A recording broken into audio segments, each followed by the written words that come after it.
সুপ্রভাত সবাইকে। কেমন আছো সবাই? আশা করছি তোমরা সবাই ভালো আছো, আর আমিও বেশ ভালো আছি। আমার আরও একটা নতুন ভ্লগে আবারও তোমাদেরকে স্বাগত জানাচ্ছি।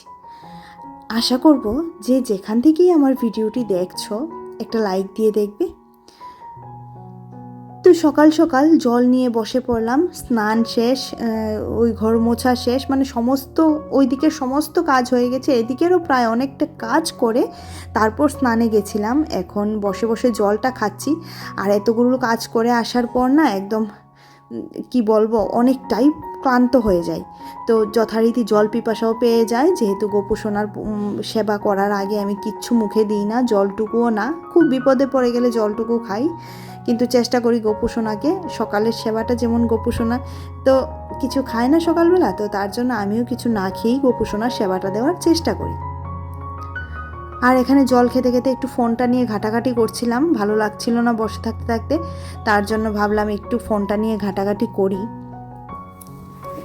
আর এদিকে দেখো দুখানা তেলের জারি কালকে ধুয়ে দিয়েছিলাম, কারণ অনেকটা দিন হয়ে গেছে, মাঝখানে যেহেতু পুজো টুজো ছিল তার জন্য এই জারগুলো ধুয়ে দিতে একদমই ভুলে গেছিলাম। তার থেকেও বড় কথা হচ্ছে সময় পাইনি, যেহেতু একা হাতে পুজোর সব কিছু জোগাড়জান্তি করা, রান্নাবান্না সব কিছুই করা, তার ফাঁকে কখন যে এই ছোটো ছোটো কাজগুলি মিস হয়ে যায় নিজেও বুঝে উঠতে পারি না। আর ওইদিকে দেখো বাজারে ব্যাগ দেখতে পাচ্ছ, অবশ্যই এখানে হাজব্যান্ড মাছ নিয়ে এসেছে, তো সেটাকে ধুয়ে রান্না করব। আর চান করে মাছ ধুতে ভালো লাগে না, কিন্তু যদি আমি এখন চান না করতাম তাহলে চানটা করতে করতে অনেকটাই বেলা হয়ে যেত। কারণ আমার ভিডিওতে ভয়েস দেওয়া এখনও হয়নি, যেই ভিডিওটা তোমরা আজকে দেখেছো সেই ভিডিওটার যে ভিডিওটা তোমরা এই ভিডিওটার আগে দেখতে পাচ্ছ সেই ভিডিওতে ভয়েস দেওয়া এখনও হয়নি। তো আমি এই যে এই কাজগুলো সেরে তারপর ভিডিওতে ভয়েস দেবো। আর চানটা করা থাকলে কি হয়, পুজোর জন্য এতটা তাড়াহুড়ো থাকে না, যেহেতু আমি স্নান করে গোপু সোনাকে স্নান টান করিয়ে শৃঙ্গার করিয়ে বসিয়ে রাখি, তারপর মিঠি এসে দুপুরবেলা সেবাটা অনায়াসেই দিতে পারে। সেটাও তো তোমাদের সাথে একদিন অবশ্যই শেয়ার করেছিলাম, দেখে নিও যারা দেখোনি, আমার 2-1 দিন আগের ভিডিওতে আছে যে আমার মিঠিমা কি সুন্দর করে গোপু সোনার সেবা দেয়। আর এখানে তেলের জারগুলা ঢেলে প্যাকেটগুলো উল্টে উল্টে কৌটোতেই রেখে দিয়েছিলাম, যাতে করে পুরোটা তেল একদম নিংড়ে জারেই পড়ে যায়, তার জন্য তাহলে আর ওয়েস্টেজ হবে না, সবটা তেলই আমার ব্যবহার করা হয়ে যাবে। আর এদিকে দুধ উতলে উঠছিল, তার জন্য এটাকে একটু নাড়াচাড়া করে দিচ্ছে। আর ছেলেটা না কিছুদিন ধরে দুধটা প্রচণ্ড পাতলা দিচ্ছে, আর আমার মেয়েটাই পাতলা দুধ একদমই খেতে চায় না, তার জন্য দুধটাকে অনেকক্ষণ ধরে জাল দিতে হয়, দিয়ে তারপর মানে ওকে দিতে হয়। তো এখানে চাটা ছেঁকে নিচ্ছি, এবার দুজনা মিলে চা খেয়ে নেব। আর বাইরে উঠেছে অনেক রোদ, আর প্রচুর কাপড় চোপড় ধুয়ে দিয়েছি স্নানের সময়।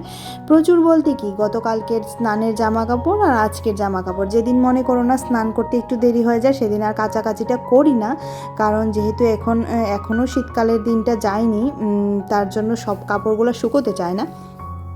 তাই যেহেতু খুব সকাল সকাল স্নান করে নিই, তখন একসাথে করে এগুলা ধুয়ে দিই, তাহলে মানে একদম শুকিয়ে যায়, দুপুর হতে হতেই শুকিয়ে যাবে। তো এখানে দেখো চাটা রেখে এবার ওনাকে ডাকলাম যে আসো চা খেয়ে যাও। তো এই যে এখানে 9:10 বাজে, আর এই দেখো আমার গোপু সোনার আজকের শৃঙ্গার, অনেক জবা ফুটেছে গাছে। দেখো গোপু সোনাকে কেমন লাগছে অবশ্যই জানাবে, আমার আজকের শৃঙ্গারটা কেমন হয়েছে সেটা অবশ্যই জানাবে। তো এই যে চা খেতে বসেছি, আর 1 মগ জল খেয়ে পেট একদম আইঢাই হয়ে গেছে, তার জন্য আর পেটে একদমই জায়গা করতে পারছি না। তো 2খানা বিস্কিটের সাথে চা খেয়ে নিলাম, এটাই আমার ব্রেকফাস্ট। আর ব্রেকফাস্টের তোড়জোড়টা আমার ঘরে থাকে না, ব্রেকফাস্টটা আমার বানাতে হয় না, কারণ মেয়ে যেহেতু সকালবেলা স্কুলে চলে যায়, কার জন্য ব্রেকফাস্ট বানাবো বলো তো? আর মেয়েটা না খেলে আমারও মনটা ঠিক ভালো লাগে না। এদিকে এসে দেখো ডালটা বসিয়ে দিলাম, আর দুধ এখনও জাল হচ্ছে। আর এই যে তেলের প্যাকেটগুলো এভাবে উবুর করে রেখে দিলাম। আর এসে দেখছি মশলার কৌটোতে একদম মশলা শেষ হয়ে গেছে, এবার এগুলাকে রিফিল করতে হবে। তো আজকে তেল মশলা সব কিছুই একদম রান্নাঘরে ভরতে হচ্ছে, আর এগুলা যদি একদম ভরে নিই তাহলে অনেকটা দিনই চলে যায়। আর মানে কয়েকদিন পর পর এগুলো ঢালতে হয় না, প্রায় বেশ কয়েকটা দিন চলে যাবে, আর এই লঙ্কার গুঁড়োটা তো অনেক দিন যাবে, প্রায় 2 মাসের মতো যাবে, কারণ লঙ্কার গুঁড়ো খুব একটা তরকারিতে আমি ইউজ করি না, কাঁচা লঙ্কা দিয়ে যেহেতু রান্নাটা করি ম্যাক্সিমাম টাইমে, তার জন্য এই যে লঙ্কার গুঁড়োটা ঢালছিলাম আর ভাবছিলাম এই বুঝি নাকে মুখে ছিটে এসে পড়লো রে, এই বুঝি নাকে মুখে ছিটে এসে পড়ল। তো দেখবে এই কাজগুলো যদি করে রাখা যায় না, একটু বিরক্তি লাগে করতে, কিন্তু এই কাজগুলো যদি করে রাখা যায় অনেকটা দিন তুমি মানে আরামসে চলতে পারবে, তাই না? আর যখন হাতের কাছে জিনিসপত্র পাওয়া যাবে না, তখন মাথাটাই বিগড়ে যাবে, রান্না বান্না কিছুতেই আর ভালো লাগবে না, তাই না? আমারও এরকম হয়, দেখবে রান্না করতে এসেছি, নুন নেই, হলুদ নেই, তখন এগুলিকে আবার ভরতে হয়। তার জন্য এখন কি করি, শেষ হওয়ার আগে এগুলা একটু ভরে নেওয়ার চেষ্টা করি, কারণ যেহেতু খুব একা একা সব কিছু করি, নিজে একা একাই সব কিছু করি, তার জন্য এগুলাকে যতটুকু সম্ভব আমি গুছিয়ে রাখার চেষ্টা করি, যাতে পরে আর কষ্ট না হয় আমার, আর আলাদা করে এগুলার পেছনে সময় না খরচ করতে হয়। একটু সময় নিয়ে এগুলা করে নিলেই পরের বেলাতে আরামসে কাটিয়ে দেওয়া যায়, তাই না?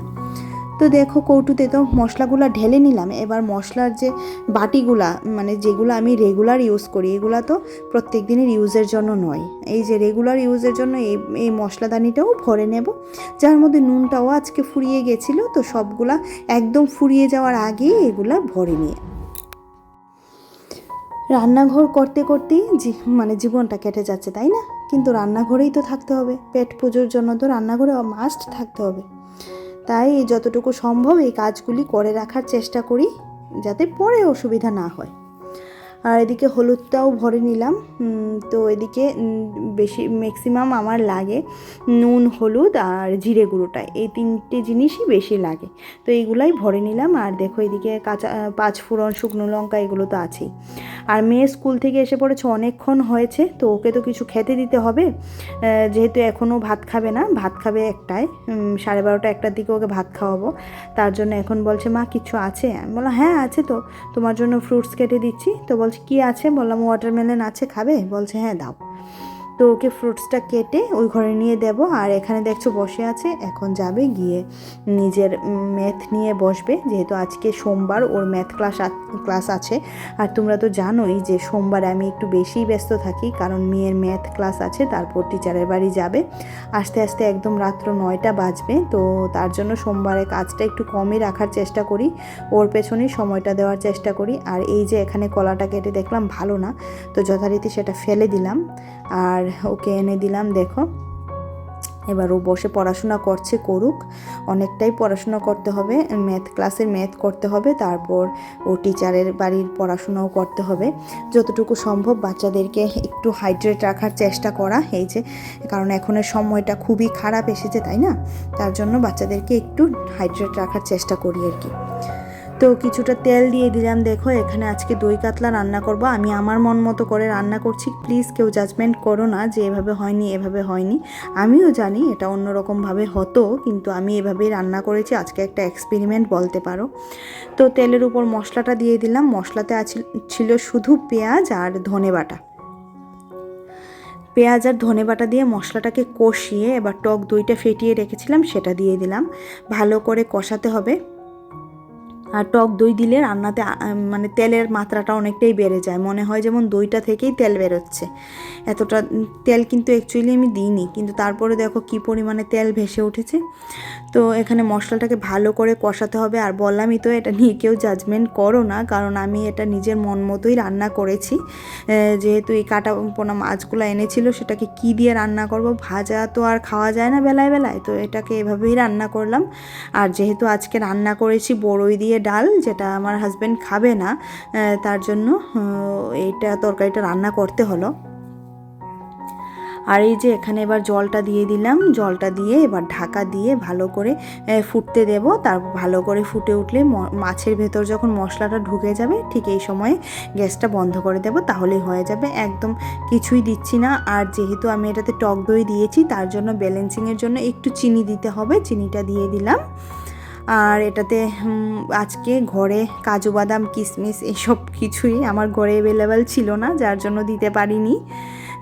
ভাবছিলাম প্রথম কালিয়া করব, কিন্তু এইগুলো জিনিসের জন্যই কালিয়াটা করতে পারিনি। আর এখানে দেখো নামানোর ঠিক আগে দিয়ে দিলাম লবঙ্গ আর এলাচি, এটা একটু থেতু করে এলাচ লবঙ্গটা থেতু করে দিয়ে দিলাম। আর এই হচ্ছে আমার আজকে মাছের ঝোলের ফাইনাল লুক। আরও কিছু রান্না হয়েছে, সেটা তোমাদের সাথে অবশ্যই শেয়ার করব। আর যেহেতু অনেকটা তাড়াহুড়ো করে রান্না করি, তখন আমার রান্নাঘরের অবস্থা হয় এই রকম। তো এটাকে গুছিয়ে একদম দুপুরে খাওয়ার সময় আসছি। তো এখানে দেখো এই যে মাছের ঝোল, আলু ভাজা আর এই যে বড়ই দিয়ে ডাল।